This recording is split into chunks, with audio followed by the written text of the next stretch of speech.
Hey everyone, we are working to hit 1,000 subscribers and I need your help to get there. If you enjoy the content, please hit that subscribe button right now. Yo, did you just see what this kid did? Because I am watching these OTA reports come out of Hallis Hall, and I am sitting here at my desk genuinely unable to process what I am hearing. Did the Chicago Bears just accidentally stumble into one of the most valuable players in the entire 2025 NFL draft class?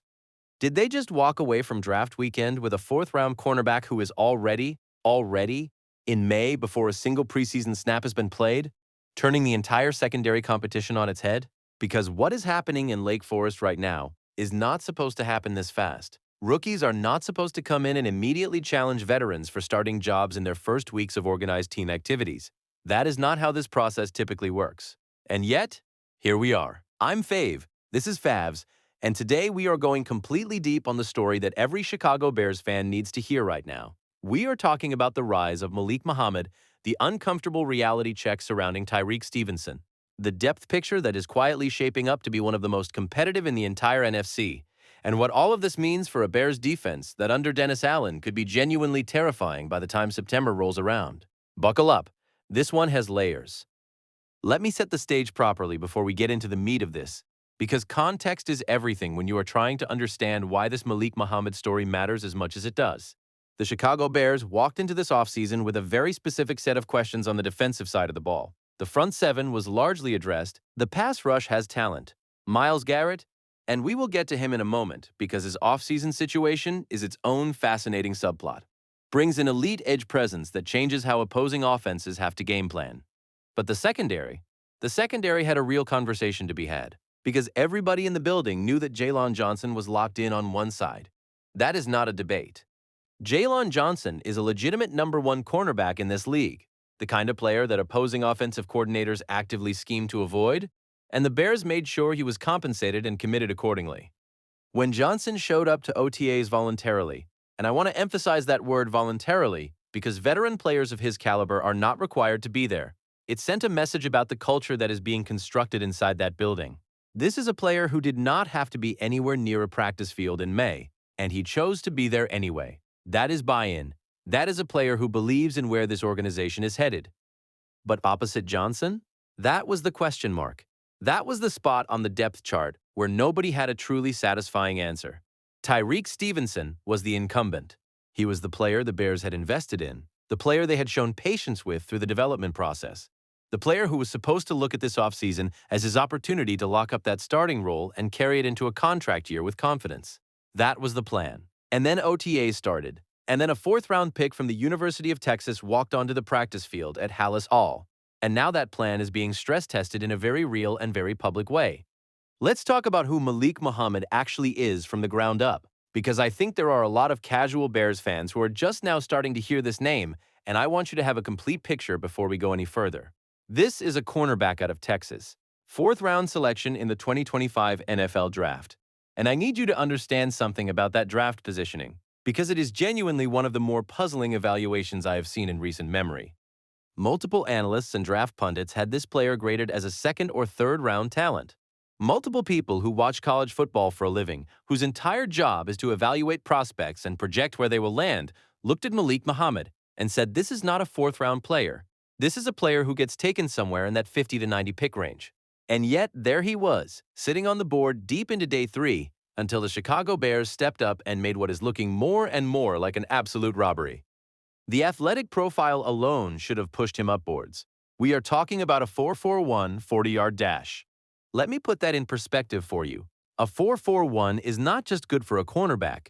A 4.41 is elite at any defensive back position at any level of competition. That is the kind of speed that makes wide receivers uncomfortable at the line of scrimmage, that closes windows on out routes before quarterbacks can even process the throw, that turns would-be completions into incompletions and incompletions into turnovers. And then you add a 39-inch vertical jump on top of that speed, and you are looking at a player whose physical ceiling is genuinely exceptional. The Bears did not just get a developmental project with upside. They got a player with a tested, verified, elite athletic profile who somehow lasted into the fourth round. And if the early OTA reports are any indication, those physical tools are already translating to the NFL level in a way that is making the entire coaching staff take notice. Here is where Fave has to give you the full picture, though. because the athletic tools are only part of why this story is as compelling as it is. What is making the Bears coaching staff genuinely excited? And when I say genuinely excited, I mean the kind of praise that coaches typically reserve for players much further along in their development, is not just the speed and the jumping ability. It is the football intelligence. It is the technical foundation. It is the intangible stuff that you cannot measure at a combine or a pro day. The stuff that either a player has or he does not.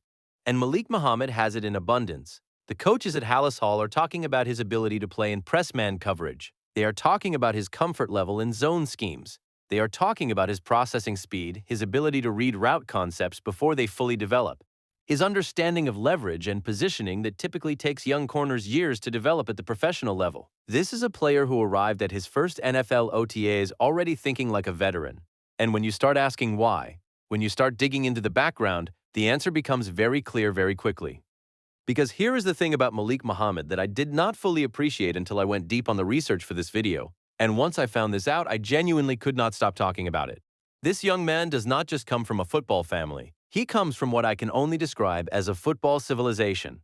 We are talking about a Dallas area family that has been producing defensive backs and skill position players at the college and professional level across multiple generations. His cousin Jabbar Muhammad is a quarterback currently on the roster of the Jacksonville Jaguars. Another family member, A.J. Green, and again, not the legendary wide receiver, a completely different A.J. Green, is a cornerback with the Miami Dolphins. You have got Abdul Muhammad, who played cornerback at SMU. You have got Billy Walton III, an edge rusher who also came out of SMU. You have got E.J. Muhammad, a former quarterback at Nevada who made the transition into becoming an NFL agent, which means this family has not just produced players, it has produced someone who understands the business architecture of the entire league. And then you have Kerry Muhammad, a former quarterback at North Texas, rounding out what is genuinely one of the most football-saturated family trees I have ever come across in all my years of covering this sport. Now, let me give you Fave's personal opinion on what that bloodline actually means in practical terms, because I think this gets overlooked in a lot of draft analysis. When you grow up in that environment, when football is not a hobby or a passion or even a career aspiration, but the actual language your family speaks, the framework through which your entire extended family understands the world, you develop a relationship with the game that is fundamentally different from players who came to football later, or came to it without that context. Imagine growing up with cousins who are in NFL training camps. Imagine having family dinners where the conversation includes someone who is literally an NFL agent breaking down contract structures and roster dynamics. Imagine having that level of inside knowledge and professional perspective available to you from the time you are old enough to understand what the NFL even is. That shapes how you see the game. That shapes how quickly you process concepts that other young players are encountering for the first time. And I genuinely believe that is a significant part of why Malik Muhammad is already operating at a level that is surprising people who expected a rookie transition period. There was no transition period because in many ways he has been preparing for this his entire life. Now let's get into the actual OTA performance in detail, because this is where the story gets truly interesting, and I want to walk you through exactly what has been reported out of Hallis Hall so you have the full picture. During rookie minicamp, the Bears were primarily working Muhammad at nickel corner. That decision made complete sense at the time. You bring in a rookie, you find a spot where you can ease him into the defensive system. You give him a role that lets him contribute without throwing him immediately into the most exposed position on the field. Nickel corner in a modern NFL defense is a sophisticated position. You are reading route combinations, you are matching up against slot receivers and running backs and tight ends, you are involved in run fits. But it is a little more protected than being an outside corner, where every single snap is a one-on-one battle with the opposing team's best receiver. So nickel made sense as a starting point. But then OTAs began, and the coaching staff saw enough in those early practices that they made a decision. They moved Malik Muhammad outside, they put him on the boundary. They said, all right, let's see what this kid can actually do when we take the training wheels off. And what they found was that the training wheels were never necessary in the first place. According to every credible beat reporter who has been inside or adjacent to Bears OTA practices this spring, Muhammad is not just holding his own on the outside, he is thriving. He is getting first-team reps. He is winning individual coverage battles against a receiving core that I genuinely believe, once this roster is fully assembled and Ben Johnson's offense is humming, could be the most dangerous group of pass catchers in the entire NFL. And I need you to understand who he is going up against in those drills, because the level of competition matters enormously when you are trying to evaluate what these OTA performances actually mean. We are talking about Zay Flowers, who is a legitimate #1 wide receiver talent with elite quickness and route running ability. We are talking about Romeo Doubs, a savvy veteran who has spent years learning how to create separation against NFL-caliber coverage. We are talking about Xavion Thomas, who, based on everything coming out of camp this spring, looks like he could be on the verge of a genuine breakout as the new star in Ben Johnson's offense. This is not a soft schedule for a rookie cornerback trying to find his footing. This is a gauntlet. This is the kind of competition that exposes every weakness, every hesitation, every technical deficiency in a young player's game. And Malik Muhammad is not being exposed. He is competing. He is winning reps. He is making coaches stop practice and take notice in the best possible way. Dennis Allen has to be absolutely beside himself with what he is seeing. And honestly, I cannot blame him. Think about it from a defensive coordinator's perspective. You came into this offseason with a real question mark at cornerback too. You had a veteran incumbent who needed to show growth. You drafted a fourth-round cornerback who you hoped could contribute as a depth piece and eventually develop into a starter. And now, 6 weeks before training camp even opens, that fourth-round pick is pushing for a starting job and showing you a level of scheme versatility that opens up your entire playbook. Because Muhammad is not just a boundary corner. He has already shown he can play nickel. He has shown he can handle press man assignments. He has shown comfort in zone coverage. In a Dennis Allen defense that is built around situational football, around matchup manipulation, around moving chess pieces to create the exact leverage you want on any given play against any given offense, a player like Malik Muhammad is not just a starter, he is a weapon.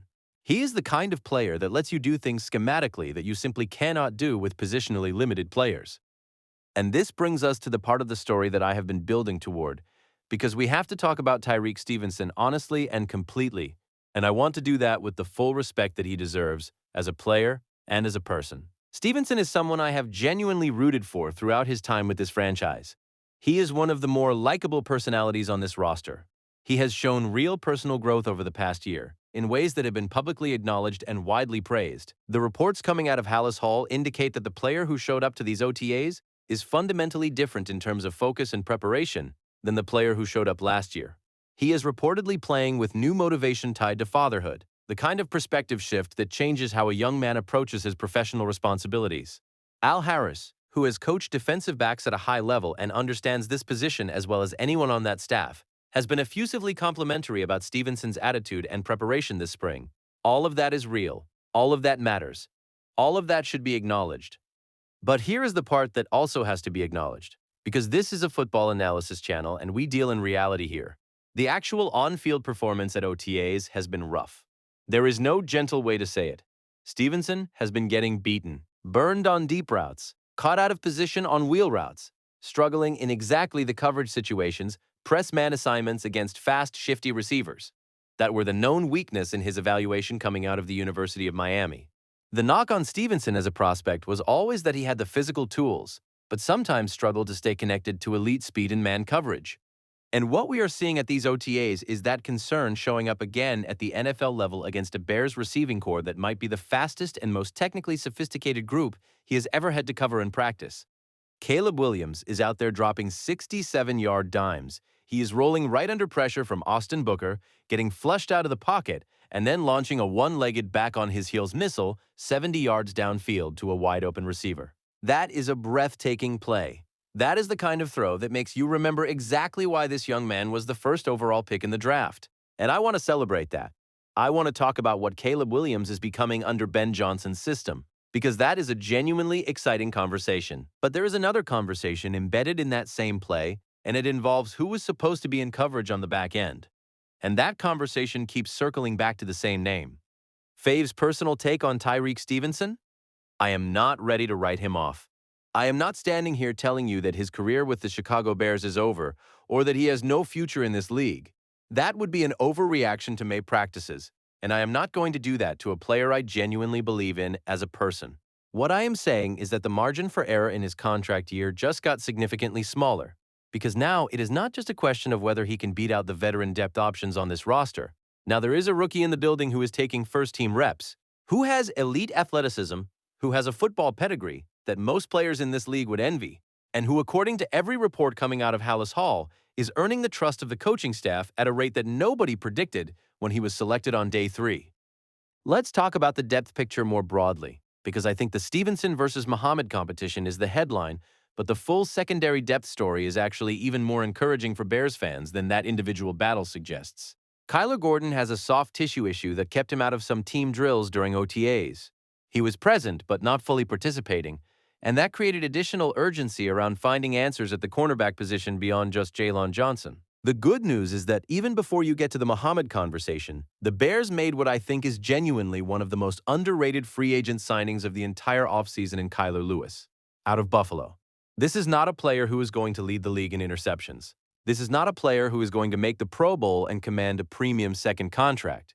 But this is a player who simply does not get beaten. He plays consistent, technically sound, positionally disciplined football every single snap, and in a defensive scheme that is asking its secondary players to be reliable and assignment sound, a player like Kyler Lewis is worth his weight in gold. He was the first signing the Bears made when free agency opened, and I think that decision is going to look very smart by the end of the season. So you look at this cornerback room right now, and you have Jaylon Johnson as your unquestioned number one. You have Kyler Lewis as your steady veteran presence who brings consistency and professionalism. You have Tyreek Stevenson fighting for his professional life in a contract year with everything on the line. And now you have Malik Muhammad, the fourth-round pick, who is currently the most talked-about player coming out of OTAs from a positive standpoint, pressing for a starting role opposite Johnson and changing the entire calculus of how this defensive coaching staff thinks about their secondary options. The room also still has Josh Blackwell, Terrell Smith, and Jaylon Jones providing depth on the back end of the roster. When you put all of that together, you are looking at a cornerback group that has real starting talent, real depth, and real competition at every level of the depth chart. That is not something Bears fans have been able to say very often in recent memory. One more thing I want to address before I bring this home, and it connects to something broader that I think is genuinely exciting about where the Chicago Bears franchise is right now. There was exactly one player absent from OTAs who was not dealing with an injury. One. Out of the entire roster of players who were invited and expected to attend, only Montez Sweat was absent without an injury-related explanation. Every other player on this roster who did not have to be at Hallis Hall in May chose to be there anyway. Jaylon Johnson, a veteran cornerback who had every right to spend this month at home with his family, was on the practice field working. Caleb Williams was there. The skill position players were there. The rookies were there, and clearly competing with everything they have. That level of voluntary participation, that collective buy-in to what this coaching staff is building, tells you something important about the culture that has been established inside that organization. This is not a group of players going through the motions. This is a team that believes in where it is headed and is willing to put in the voluntary work to get there. And Malik Muhammad fits perfectly into that culture. He is not here to be handed anything. He is not here to coast on his draft pedigree or his family name or his athletic testing numbers. He is here because he has been competing his entire life, surrounded by family members who have been through this process at the highest level, and he understands exactly what it takes to build a professional football career.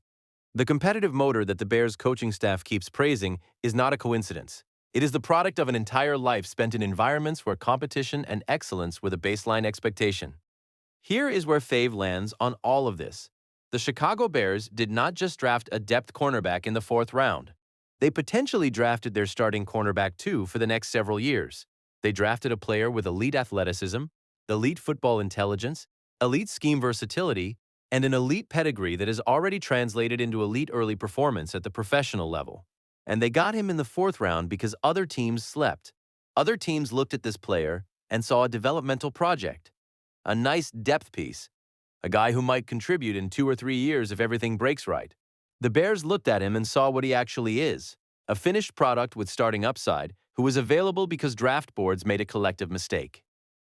Tyreek Stevenson still has time. Training camp is ahead. Preseason games are ahead. Real opportunities to prove that the OTA struggles were an aberration and that the focused, motivated, locked-in version of himself that Al Harris has been describing to reporters is the real version. I hope he takes those opportunities. I hope he comes into training camp with a chip on his shoulder the size of Lake Michigan and plays the best football of his professional career. That competition would be great for the Bears and great for the secondary and great for this defense as a whole. But whether Stevenson rises to that challenge or not, one thing is already clear. The Chicago Bears have a problem in the best possible sense of the word. They have more good cornerbacks than they have starting spots. They have genuine competition at a position that has been a source of concern for this franchise for years. They have a rookie who is already playing like he belongs. And they have a coaching staff that has made it crystal clear every single job on this roster is open. Every position is a competition, and sentimentality has no place in the decision-making process. The best player plays. Period. Malik Muhammad heard that message. And right now, out there on the practice fields at Hollis Hall, he is doing everything in his power to make the decision as easy as possible. Bear down, Chicago. This secondary might be about to become something really special. I'm Fave. This is Favs. If you are not subscribed yet, hit that button right now because we are just getting started on this Bears offseason coverage. And trust me, you do not want to miss what is coming. Smash that like button, drop your thoughts on Muhammad versus Stevenson in the comments below. And we will see you in the next one.